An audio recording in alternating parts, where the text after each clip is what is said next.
So the next thing that we would be covering today in our video is basically invoice settings. So whenever you send an invoice to someone to pay, there is some of the things that you would want to check in your invoices. So we'll be covering that today in this tutorial. So without further ado, let's just go and start with the thing. So we'll just go click on ASpace, and whatever the name of your entity, you can click in there. You can click on settings. Once you click on settings, you'll be on this screen here. Here you would click on invoice settings. Once you click on invoice settings, as we added the address in there before, so you are able to see that our address is already coming in here. But let's say you want to add more items in this, you want to customize the payment terms and payment codes, you can then in that particular case you can just click on options in here and click on edit. Once you click on edit, then you can put in details in there. So here you can see payment. So at the moment we have not subscribed for any payment services in this entity because it's a demo entity, so you can't see anything in there. But you can add, let's say if you've got a bank account through which you want to receive the payments, you can add the terms of the payments in here. You can put in bank account details in here as XXX. You can also put in the name of the entity in here, name of the entity ACEBIZ. You can also put in the BSB details in here. So BSB details XXX. So, and then you can put any terms that you want to put in here as well. So once you put that in, any invoice that you would generate would have these basic details in there.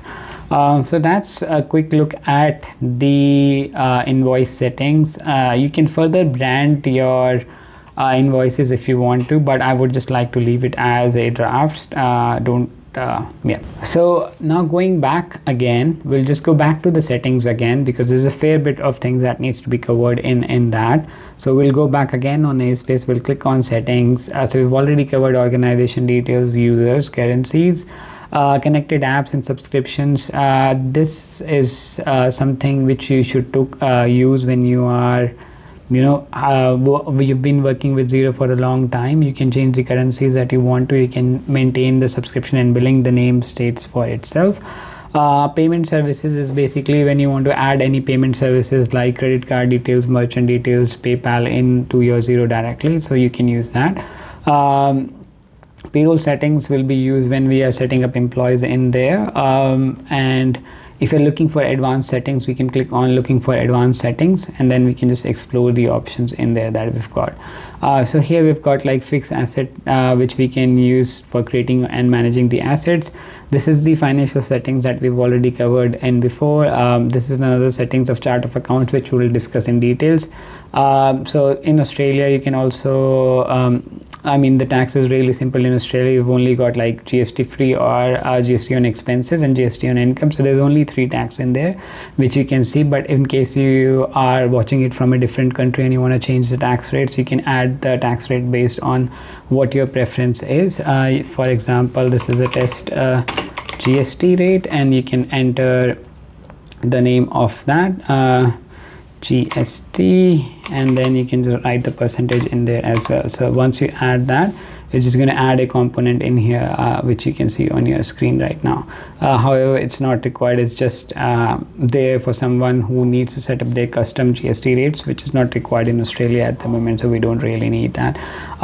So I think at this moment we've fairly considered everything that we need. Tracking categories, I'll tell you in advance. This is actually used when you are using projects in Xero. So there's 2 types of, you can track your expenses and P&L using tracking categories in Xero. So tracking categories is another very nice functions of Xero. Using tracking categories, it helps you to track an income coming from a particular category, and it also helps to track a particular expenses coming from a particular category. For example, the firm that I am in, we've got 3 partners. Let's say if you want to separate the revenue by each partner, this tracking category allows us to separate one income line into 3 different categories. I'll give you an example of that in brief afterwards. but at this moment we'll just leave that at the moment. Next one up is conversion balance. This is basically used when you are migrating from your previous accounting system to a new accounting system. So you can just add the opening balances in here, and then you can start accounting after that period of time. There's another option when you're migrating from another system. You can also use Xero services where they actually migrate their data from your old accounting system to this, so that way you also get your historical data within Xero. So that's another facility that you can use in. If anyone is interested to understand more on this, they can just send an email to me, and I'll be more than happy to guide them on that.